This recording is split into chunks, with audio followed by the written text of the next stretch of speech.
Hi, I'm Tim. Welcome to our channel and thanks for logging on. If you enjoy this watch and you enjoy these videos, do me a favor and subscribe to our YouTube channel right here at Watchbox Reviews. I would appreciate it and I promise to update daily. If you like this watch, you can purchase it on our website, thewatchbox.com. And today we're discussing a watch near and dear to my heart. I need to back out a little bit farther because this is a watch larger than life, literally and figuratively. It is the 2005 200-piece limited series master minute repeater Antoine LeCoultre from Jaeger-LeCoultre. The first round case minute repeating wristwatch built by Jaeger-LeCoultre. This was the big splash of 2005 at JLC's SIHH. Platinum and 44 millimeters in diameter. It wears easily on my 16 centimeter circumference wrist. You will note that the watch, 52 millimeters from lug to lug, still sits on a smaller wrist easily. I would say this watch, though immense, at 44 in diameter and 52 lug to lug, could be worn comfortably and with proportion on a wrist as small as 15 centimeters circumference. And I would go so far as to say that this watch is small for what it is. 15 days of power reserve, minute repeater, welded sapphire gong resonator, 50 meters water resistant. Yes, for a sliding slide minute repeater. This is a timepiece to end your collection, an exit watch if ever one existed.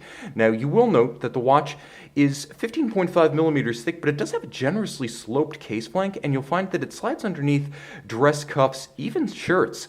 It's surprisingly compatible with formal attire, and I would know, I've worn it as such. The watch has broad lug spacing. 22 millimeters, you'll find that this is a great one for accessorizing. Not equipped with a factory bracelet, you can swap straps to your heart's content to find a better fit or a better look. There's nothing that seems inherently matched to the watch, although I will say this anthracite-colored JLC strap is a wonderful piece. Bolstered down the center with large alligator scales. You can note it features a monotone stitch, folded edge, calfskin on the underside. It is bolstered to give it a little body to better match up against the swell of the lugs. JLC equipped these with its first generation double deployant clasp, and I mention that because the first generation double deployant is white gold, 18 karat, or perhaps I should say gray gold, so it's a homogeneous straight through alloy that's never plated. So that's why there is a white gold clasp on a platinum watch, because with the double deployant, the swing arms became so small that JLC didn't want to risk making them in ultra soft platinum. So white gold got the call for structural integrity. The timepiece, featuring a all high polished case, has only a few swatches of satin, the largest one being on the internal track of the minute repeater slide. The slide itself is easily gripped, and it has an all or nothing preventer, so you can't accidentally wreck it by partially withdrawing it. I'm going to get as close as I can now to the dial because it's a true highlight of the watch. The timepiece featuring a partially open dial, the three apertures designed to show you the three primary portions of the minute repeating mechanism. You will note the crown is very low on the case because it was designed as a base movement first, a 15-day base movement with the repeater on top. The repeater features a strike barrel, which you can see right at about 8 o'clock, and the strike barrel, if you note, features three spokes formed by the interlocking back-to-back JL logo of the company.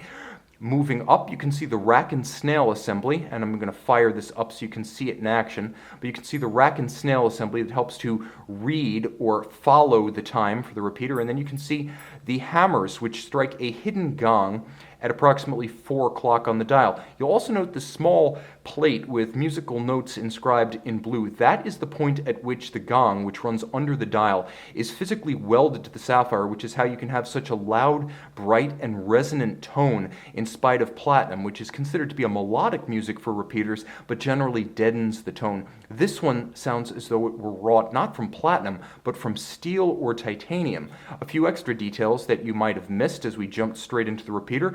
There is a satin silver dial base with calibrations for the 15-day power reserve, blue alpha hands for the power reserve indicator, and the torque meter assembly. The torque meter assembly gives you a measure of the health of your watch, so you can see how much torque the twin mainspring barrels are outputting. And when you wind the watch, the torque meter disengages, which is why you'll always see it diminish to 0 when you're winding the watch.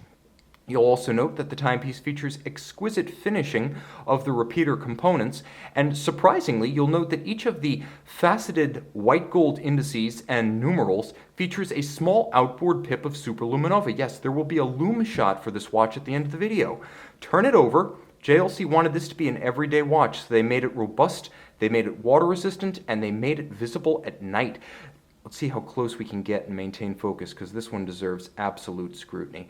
The caseback is sensational. Now, the caliber that you see here, caliber 947, is executed entirely in what would conventionally be called German silver if this were Langa, but we'll call it what it is, nickel, copper, zinc, and it's the copper that gives it that golden hue. This is not like rhodium-plated Swiss brass. This has a golden coloration. In French-speaking regions, rather than calling it German silver, we can call it maillot. You'll also note it has a Côte de Soleil radiating out from the balance, a spectacular variation on Côte de Genève.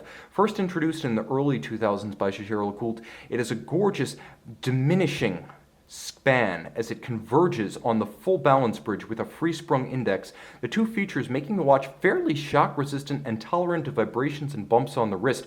Overcoil hairspring, promoting concentric beating of the hairspring in any orientation with respect to gravity. That's a refinement that very few Jaeger-LeCoultre watches boast.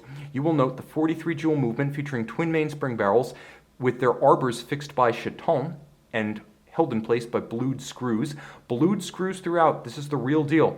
Kiln-fired, heat-oxidized blue, not chemically dyed. You will note black-polished screws on top of the black-polished cover of the regulator assembly, and a free-sprung regulator assembly itself black-polished with black-polished screws.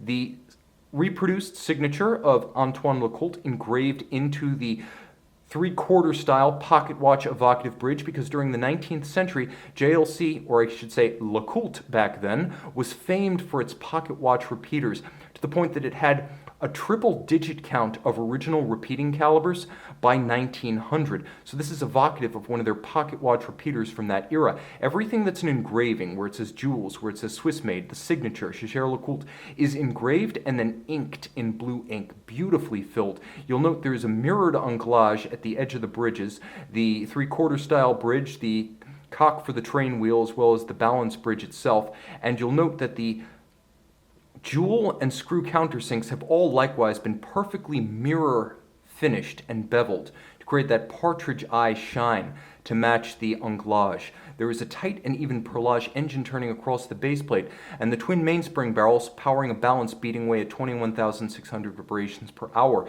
It has gone through the Master 1000 Hours chronometry test, so not only does it have remarkably long legs, but this exquisitely finished and engineered movement is precise. That's something many watches with extraordinarily long power reserves cannot boast, but this one regulated to a standard of no worse than +6 -1 second per day. A tour de force, a technical tour de force, and an artistic tour de force. I dream of a watch like this on my wrist. You need not dream. See it and make the dream come true on the watch box. And we're back with the master minute repeater, Antoine LeCoultre.